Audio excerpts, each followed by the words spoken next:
Alright, by this point, all of you guys should know that Nature's Wrath is probably one of the best moves in the entire game of For Honor, but that doesn't mean it is not alone, alright? It's not just sitting up on that pedestal by itself as the #1 move in the game, alright? There's definitely a lot of moves out there that can contest it for greatest move in the game. Now, that's what we're going to be looking at today. It's going to be 10 moves that are almost as good as Nature's Wrath. And fucking, I feel like Watch Mojo whenever I say that. Any top 10 list, I just think I'm Watch Mojo, and I hate myself a little bit. But in this list, we're not really ranking them from 1st to 10th. If you guys want to do that in the comments below, you can go ahead and do it, or make your own lists, whatever you feel like you think are the 10 quote-unquote best moves in the game, and provide your list down below. These are surefire moves that are just, you'll want to use them on any chance you get. If you can use this move, you'll probably lose, but you can still use it, and you can style on people if it actually hits through. So, without further ado, let's get into the list. The first one we're looking at, again, we're looking at Kensei, and don't get me thinking like, well, you're just saying Kensei, you play Kensei, he's actually good. I know, Kensei's not bad at all, but he actually has very terrible neutral side lights. I'll give you 2 reasons for this. We've got 600 MS on those bad boys, and also they do 12 damage, which is not good at all. I know there's other 600 MS lights in the game. You know, there's things like Raider, right? Raiders does a little bit more damage, but it does have less range, I would say. I'd say the only, like, somewhat redeeming quality of the Kensei neutral side lights is the fact that they have a little bit better range. I'm not, of course, looking at the light finishers because those do more damage, obviously. And then, like, Shigoki lights, obviously, are shit because there's only one combo from a light, and it also is very slow, but it can confirm a headbutt after, which is good in gank scenarios and everything, and anytime you can do that, you can confirm damage for your team. But the Kensei satellites are just absolutely the best. You love to use them. If you want a Kensei guy, just remember Nature's Wrath and neutral side lights, and you'll be you'll probably have like a 2% win percentage, but you know, it's whatever. You'll look cool, I guess. The next thing we're going to be looking at, again, sticking with that 600 MS theme, is the Gladiator combo lights. And you know, the first light of Gladiator, it's not too bad, right? 500 MS, you're able to get those through pretty frequently. But if you want to keep that light chain going, which I believe you can do for 4 attacks, you're gonna be looking at 600 MS for those follow-up lights, and you're basically just like, hey, opponent, would you like a parry? I'm feeling a little generous today. I'm gonna keep throwing these lights, and I hope you parry one of them. Because that's basically what you're doing, because they are very, very slow, and you're basically, anytime that's in a chain, you're just asking for very easy reactions and reads on those bad boys, which is, you probably don't want to do. The next move we're going to be looking at is going to be Raider's Stunning Tap, and you know, this move, right, you're blind partially when you get hit by this, and when you're blind, you can't see. Therefore, you're prone to getting hit by other attacks. Like, here's a visual representation of getting hit by a Raider Stunning Tap. Look at that. What are you going to do? Nothing. Exactly. So, on the real, though, this move is very, very easy to kind of at least block, and also, like, you know, I feel like the only place that you can really get them hit through is on ganks and everything. And like 1v1 scenarios, if you're getting hit by a Stunning Tap, you probably deserve to take more damage, honestly.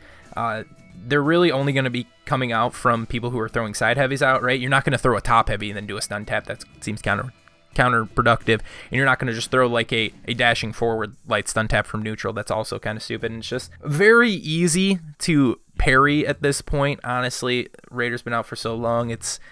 There's not too many options that you can do from it. It's like if you throw a heavy, it's either going to be thrown through, feinted, or stunning tap, and the stunning tap's pretty easy to react to, and you get yourself a free light parry, which is a very good punish. So, not the greatest move that you would want to see from the Raider, so hopefully he gets some love soon and he can get that rework that he so does deserve. Next move on the list is going to be the Shinobi Deflect that is not the kick. So basically, if you deflect on Shinobi, you have a couple options after it. You can throw a kick, or you can do a light attack, right? So you can confirm a light attack, or you can kick and get a heavy.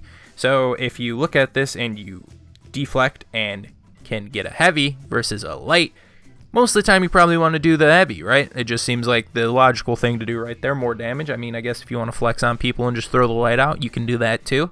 But when you have something confirmed versus something that does less damage, you should probably do the thing that does more damage. So that's my reasoning for that. Okay, so the next move on this list is going to be the Berserker follow up from a parry light attack. And main reason that you don't really want to be using this move particularly is, yeah, although it does do 17 damage, after the parry you can continue your combos and everything.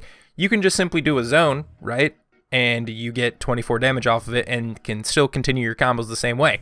So you're getting from there 7 more damage, plus you can still continue your combos in the same way in which you're doing it. There's no real need to do the other move because it doesn't do it. I mean, I guess it's potentially situational based on the type of character maybe you're going up against, but for the most part, you're just going to want to resort to using other moves rather than this parry follow-up. Next move on here is going to be the Orochi Storm Rush to the top. I had some debate with Half Dead Fly, the resident Orochi player that I talked to, and basically on this, I was considering putting in the dashing forward top light with Orochi, but he was giving me some reasonings of that being better, like, you know, maybe catching a Highlander who's, you know, camping offensive stance or using it in gank scenarios and then being able to switch targets with everything and whatnot. He says it's a little bit more useful than the Storm Rush to the top. And you know what? I'll give it to him. Most people who use the Storm Rush go to the left or the right just because they're faster. The one to the top is 700 MS. Although it is undodgeable, most people don't dodge out of the way of the Storm Rush, I guess just simply for the fact that potentially the top could go through.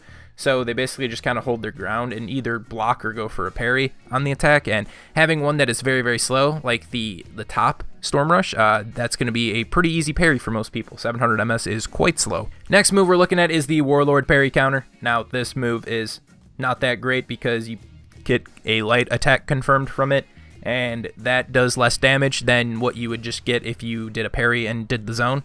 So again, you're getting less damage off of this built-in counter, which, you know, obviously when they build in these counter moves in the game, they probably think like, oh, this is going to be what people use, right, off of a parry. Only reason I could really see you doing it, I guess, maybe if you didn't have enough stamina to throw out a zone attack, because they do take a little bit more stamina to use. But obviously when you have the situation right and you're doing a parry, heavy parry especially, you're going to just want to use the zone because you're getting 25 damage off of it. No need to do the light attack. Now these next 3 attacks that we're going to be looking at are pretty bad. These honestly might be the worst 3 in the list, personally speaking. Just looking at them, they're all very, very bad. First one we're going to be looking at is Gladiator's Bamboozle. Now the Bamboozle, if you guys don't know, is basically a sprint attack, and then you follow up with a shield punch, basically. So in order for this to work, right, your sprint attack has to either A, not connect, or B, not get blocked. So basically what you have to do is just whiff it, essentially. If it gets blocked, you can't follow up with the Bamboozle. If it doesn't, if it actually hits them, then you can't follow up with Bamboozle. Main couple issues with this one: if you miss the sprint attack first off, that's probably going to get punished. Plus, it's very slow. If you just try to throw it out regularly, it's probably going to get parried. And then the wind up for the actual Bamboozle is quite long. It's like a large uppercut motion that the Gladiator does, so it's pretty easy to punish that too. Plus, you'll go into recovery.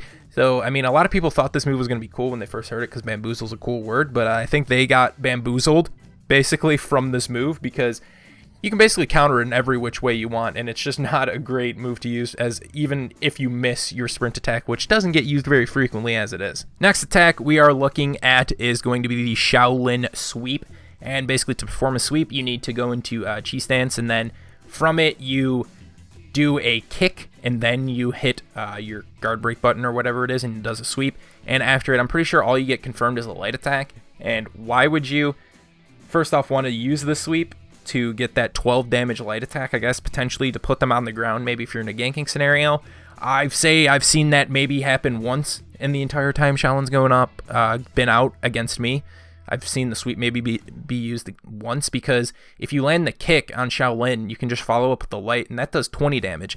So it's probably better to just do that and get your 20 damage instead of getting your 12 damage. Obviously, you wouldn't want to use it in a 1v1 because you're getting 8 more damage besides of it. The only reason I could really see you using is potentially in a 4v4 to get them on the ground.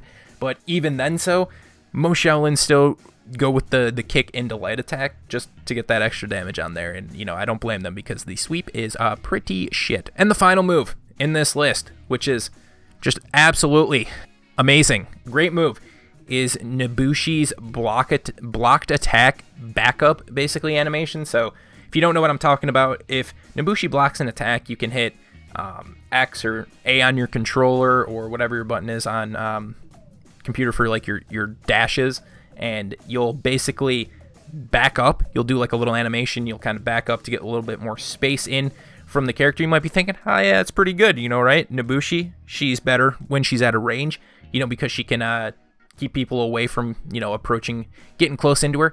But you'd be kind of wrong because, you know, if the opponent attacks more than once and you try to do this this move right here, your guard will go down, their attack will track your backwards movement, and you'll get hit by it.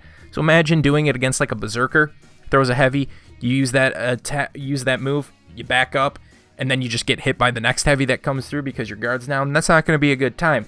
Also, takes surprisingly a large amount of stamina when this happens. You take about a fourth of your stamina just from using this move, and it's really got no benefits to actually doing it. When if you're trying to create space, you can just simply unlock and sprint away for a quick second, because that's a much safer option. You can lock back on and block attacks, and it does not use nearly as much of your stamina. So there's the list, guys. I mean, hopefully you enjoyed it. I mean, if you have all of these moves in your arsenal, you're surely going to be a threat on the battlefield, let me tell you what.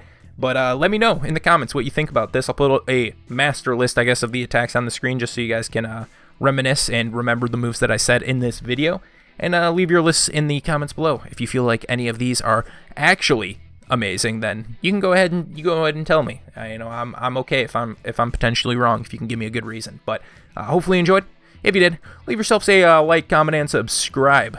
This isn't really a tier list, but I just kind of, someone gave me this idea. One of my mods, I believe. I don't remember particularly, but thought it was kind of funny, so I went ahead and did it. So that's what we did. So if you enjoyed, do all that stuff, and have a great rest of your day, everybody. Take care. Peace.